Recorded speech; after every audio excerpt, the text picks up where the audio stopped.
সম্মানিত দর্শক ও শ্রোতা, আসসালামু আলাইকুম। আমি আজ অ্যাকিউট কোলিসিস্টাইটিস নিয়ে আলোচনা করব। অ্যাকিউট কোলিসিস্টাইটিস হলো acute inflammation of the gall bladder. মানুষের হেপাটোবিলিয়ারি সিস্টেম, হেপাটিক এবং বাইল সিস্টেমের অন্তর্গত একটি অর্গান হলো গল ব্লাডার বা পিত্তথলি। লিভারে পিত্ত সিনথেসিস হয়, প্রস্তুত হয়। সেই পিত্ত হেপাটিক ডাক্টের মাধ্যমে গল ব্লাডারে এসে জমা হয় এবং কনসেন্ট্রেটেড হয়।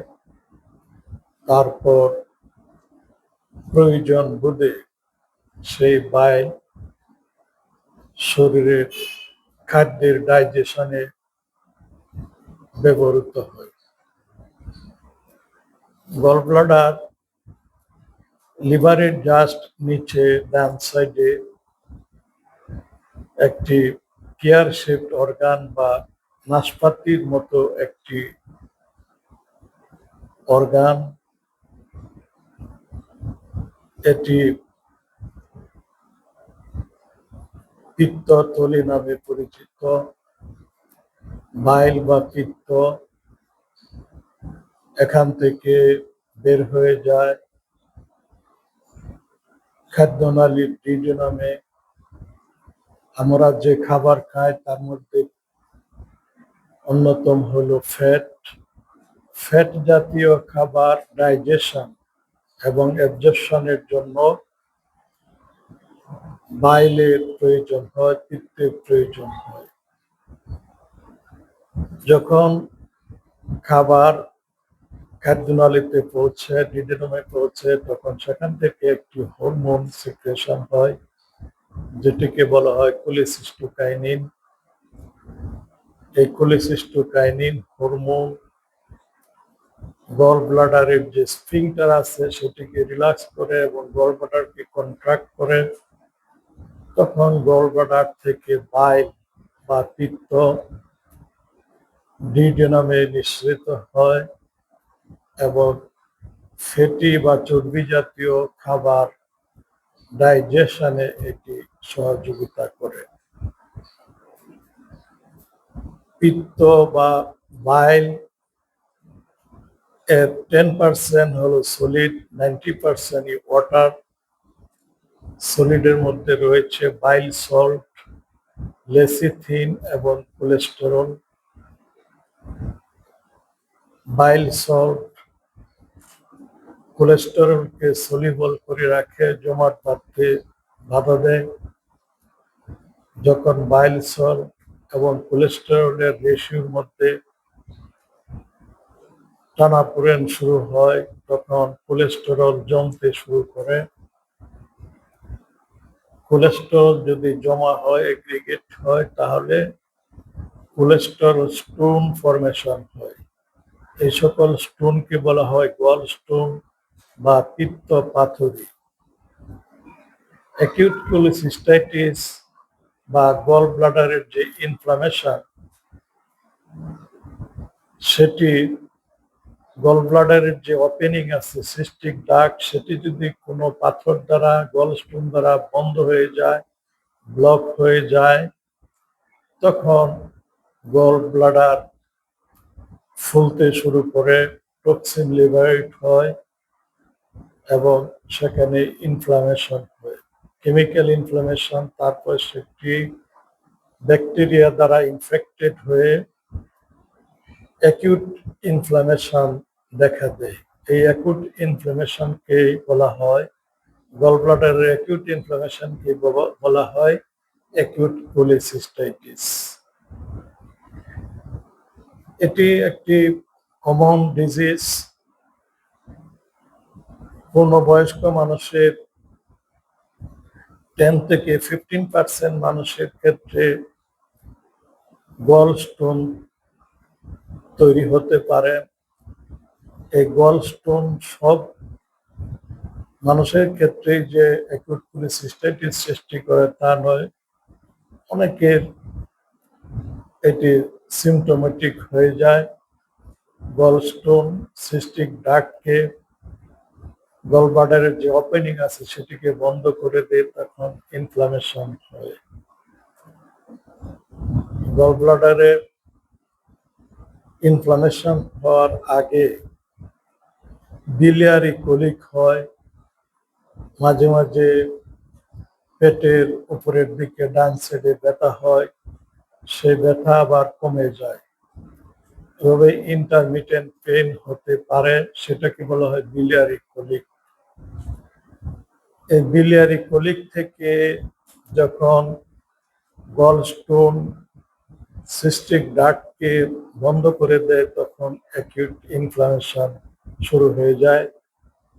তখন যে ব্যথাটি হয় সেটি পারসিস্টেন্ট পেইন হয়, একটানা ব্যথা হয়, এবং এই ব্যথার সঙ্গে ফিভার থাকতে পারে, হাই টেম্পারেচার ফিভার, ভমিটিং থাকতে পারে, নসিয়া এবং ভমিটিং, এবং টেন্ডারনেস। এটি সাধারণত পেটের উপরের দিকে ডান সাইডে হয়ে থাকে। এই অ্যাকিউট কোলিসিস্টাইটিস এর লক্ষণ দেখা গেলে এই রোগীকে সঙ্গে সঙ্গে একজন অভিজ্ঞ ডাক্তারের কাছে নিয়ে যাওয়া জরুরি হয়ে পড়ে, কারণ এটি একটি মেডিকেল ইমার্জেন্সি। ডাক্তার রোগীকে পরীক্ষা করে কনফার্ম করেন যে তার কি প্রকৃতপক্ষে অ্যাকিউট কোলিসিস্টাইটিস হয়েছে কিনা। এজন্য রোগীর অ্যাবডোমেন বা পেট পরীক্ষা করে ডাক্তাররা বলতে পারেন, একটি সাইন বের করতে পারেন যেটাকে মারফিস সাইন বলা হয়। এই মারফিস সাইন দেখে ডাক্তাররা সহজেই বুঝতে পারেন যে এই রোগীর গলস্টোন থেকে অ্যাকিউট কোলিসিস্টাইটিস হয়েছে। অ্যাকিউট কোলিসিস্টাইটিস আবার দুই ধরনের, একটি ক্যালকুলাস কোলিসিস্টাইটিস আর একটি অ্যাক্যালকুলাস কোলিসিস্টাইটিস।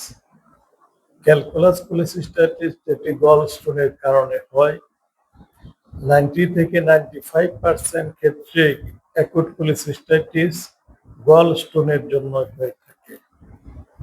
আবার কিছু 5 থেকে 10% রোগীর ক্ষেত্রে গলস্টোন ছাড়াই, কোনো পাথর ছাড়াই অ্যাকিউট কোলিসিস্টাইটিস হতে পারে। এই সমস্ত রোগী সাধারণত কোনো সিরিয়াস ইনজুরি, বড় কোনো সার্জারি যদি হয়, অথবা কোনো জটিল রোগ, আনকন্ট্রোল ডায়াবেটিস যদি থাকে, তাহলে অ্যাকিউট কোলিসিস্টাইটিস হতে পারে। বার্নের জন্য হতে পারে, ইনজুরির জন্য হতে পারে। এই সকল ক্ষেত্রে পাথর ছাড়াও অ্যাকিউট কোলিসিস্টাইটিস হতে পারে। অভিজ্ঞ ডাক্তার মারফিস সাইন দেখে বলতে পারেন যে এই রোগীর কোলিসিস্টাইটিস হয়েছে কিনা। মারফিস সাইন হলো ডাক্তার রোগীকে বলবে জোরে শ্বাস নিতে এবং শ্বাস ফেলতে, আর ডাক্তারের হাত পেটের উপরে রাখবে, জাস্ট লিভারের উপর। যখন রোগী শ্বাস নেয় তখন গলব্লাডার বা পিত্তথলি নিচের দিকে ডাক্তারের হাতে লেগে যায়, তখন রোগী খুবই ব্যথা অনুভব করে, তারপর তার শ্বাস বন্ধ হয়ে যায়, আর রোগী শ্বাস নিতে চায় না। এই সাইনটাকেই বলা হয় মারফিস সাইন। মারফিস সাইন দেখে আমরা শিওর হয়ে যাই যে এই রোগীর অ্যাকিউট কোলিসিস্টাইটিস হয়েছে। কোলিসিস্টাইটিস ছাড়াও এই ধরনের পেইন হতে পারে acute appendicitis, acute hepatitis, acute perihepatitis, acute pancreatitis, acute pyelonephritis, এই সকল কারণে অ্যাকিউট পেপটিক আলসার ডিজিজ, এ সকল রোগ অ্যাকিউট কোলিসিস্টাইটিস মতো হতে পারে, কিন্তু মারফিস সাইন পজিটিভ হবে শুধুমাত্র অ্যাকিউট কোলিসিস্টাইটিস হলে। যদি মারফিস সাইন পজিটিভ হয় তাহলে সেই রোগীকে অবশ্যই হসপিটালে অথবা ক্লিনিকে ভর্তি করতে হবে। সেখানে রোগীকে কিছু পরীক্ষা নিরীক্ষা করতে হয়, যেমন রক্ত পরীক্ষা করতে হয়। রক্ত পরীক্ষা করে রোগীর রক্তের মধ্যে লিউকোসাইটোসিস পাওয়া যেতে পারে। ডাব্লিউবিসি কাউন্ট বেড়ে যাবে। তারপর একটি আলট্রাসোনোগ্রাম করা হয়। আলট্রাসোনোগ্রাম করে আমরা কনফার্ম হতে পারি যে তার পিত্তথলিতে পাথর আছে কিনা এবং কোনো ইনফ্লামেশন হয়েছে কিনা। যদি ইনফ্লামেশন হয় তাহলে আলট্রাসোনোগ্রামে সেটি দেখা যায়। গলব্লাডারের চতুর্দিক ফুলে যাবে, সেখানে পানি জমা হবে, ইনফ্লামেটরি ফ্লুইড জমা হবে। সেটি দেখে যিনি আলট্রাসোনোগ্রাম করেন তিনি সহজেই বুঝতে পারেন যে অ্যাকিউট কোলিসিস্টাইটিস হয়েছে। তখন এই রোগীকে চিকিৎসা দেওয়া হয়।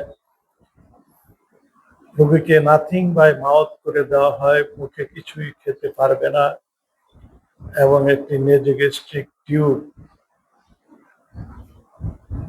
তার নাকের একটি নল লাগিয়ে দেওয়া হয় এবং সেটা ড্রেন করা হয়।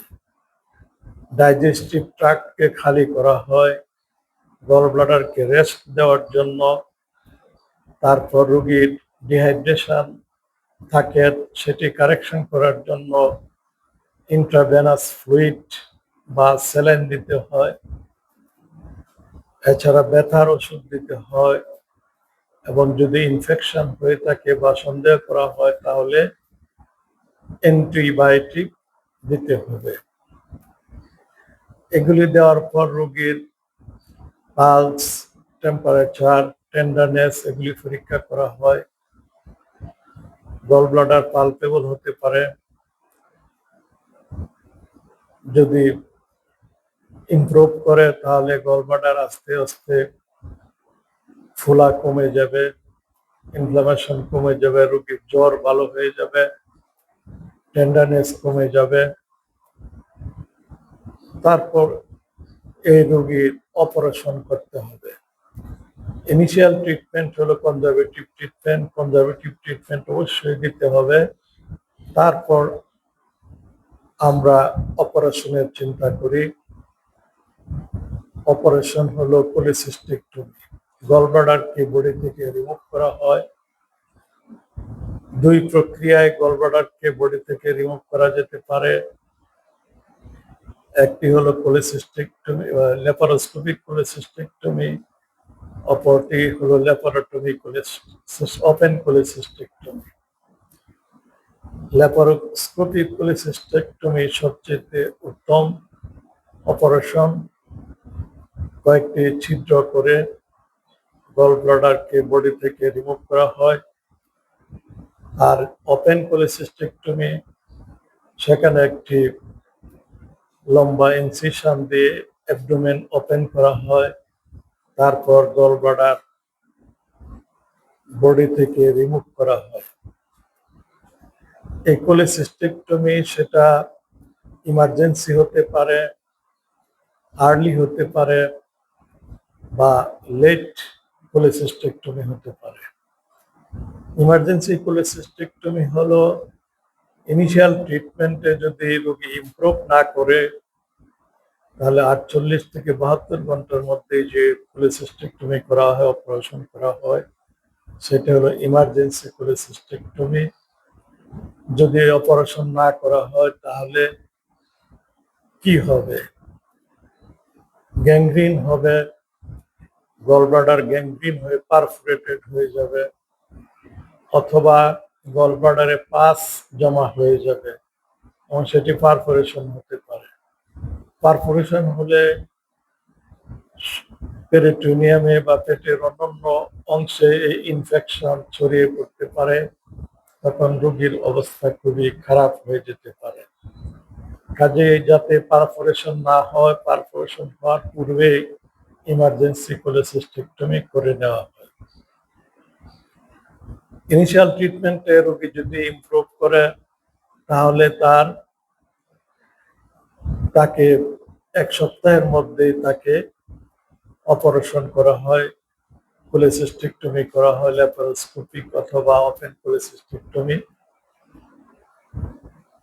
তারপরও যদি 1 সপ্তাহের মধ্যে যদি করা সম্ভব না হয়, যেমন অন্য কোনো ডিজিজ, আনকন্ট্রোল ডায়াবেটিস বা আনকন্ট্রোল প্রেশার থাকে, হাই প্রেশার থাকে, সেগুলি কন্ট্রোল করার প্রয়োজন হয়, তাহলে তাকে অ্যাটলিস্ট 2 মাসের মধ্যে তার অপারেশন করে নিতে হবে। অপারেশন অবশ্যই করতে হবে। যদি অপারেশন না করা হয় তাহলে রিপিটেডলি কোলেসিস্টাইটিস হবে, অ্যাকিউট কোলেসিস্টাইটিস হবে। আর রিপিটেডলি যদি অ্যাকিউট কোলেসিস্টাইটিস হয় তাহলে পরবর্তী অ্যাটাকগুলি খুবই খারাপ হয়, খুব তাড়াতাড়ি গ্যাংগ্রিন হয়ে যায়, পারফোরেশন হয়ে সারা পেটে ছড়িয়ে পড়ে। কাজেই অপারেশন রোগীকে করতেই হবে যাতে ফার্দার কোনো অ্যাটাক আর না হতে পারে। গলব্লাডার এমন একটি স্ট্রাকচার যেটি মানুষের জন্য খুবই প্রয়োজন কিন্তু এসেনশিয়াল নয়। গলব্লাডার ছাড়াও মানুষ বাঁচতে পারে। গলব্লাডার রিমুভ করার পর বাইল মানুষের শরীরে ডাইজেস্টিভ ট্রাক্টে, খাদ্যনালীতে ডাইরেক্টলি বাইল চলে যায় এবং সেটি চর্বি জাতীয় খাবার ডাইজেশনে সহযোগিতা করে। কিন্তু যদি গলব্লাডার রিমুভ করার পর কিছু সমস্যা থাকতে পারে, কিছু সমস্যা হতে পারে রোগীর, যেমন অ্যাবডোমিনাল ডিস্টেনশন, ব্লটিং বা ডায়রিয়া হতে পারে। যে বিষয়গুলি আমাদের চিন্তা করতে হয়। অবশ্য অপারেশনের কিছুদিনের মধ্যেই সমস্যাগুলি হতে পারে, তারপর আস্তে ধীরে রোগীর নর্মাল হয়ে যায়, এ সকল সমস্যা থাকে না। কাজে গলব্লাডার রিমুভ করলে যে রোগী অসুস্থ হয়ে যাবে, রোগী আরো খারাপ হয়ে যাবে, সেটি চিন্তার কোনো কারণ নেই। রোগী অল্প সময়ের মধ্যে স্বাভাবিক জীবনে ফিরে আসবে। তাহলে এই রোগকে আমরা প্রতিরোধ করতে পারি না, প্রিভেনশন করতে পারি না। এই রোগ আমরা প্রিভেনশন করতে পারি না। অ্যাকিউট কোলেসিস্টাইটিস যার হওয়ার তো হবেই, কারণ যাদের গল স্টোন হয়ে গেছে, গল স্টোন থেকে যে কোনো সময় অ্যাকিউট কোলেসিস্টাইটিস হতে পারে। তবে এই গল স্টোন যাতে না হয় এই ব্যবস্থা আমরা গ্রহণ করতে পারি, এতে অ্যাকিউট কোলেসিস্টাইটিস হওয়ার রিস্ক অনেকটা কমে যায়। গল স্টোন সাধারণত কোলেস্টেরল থেকে হয়।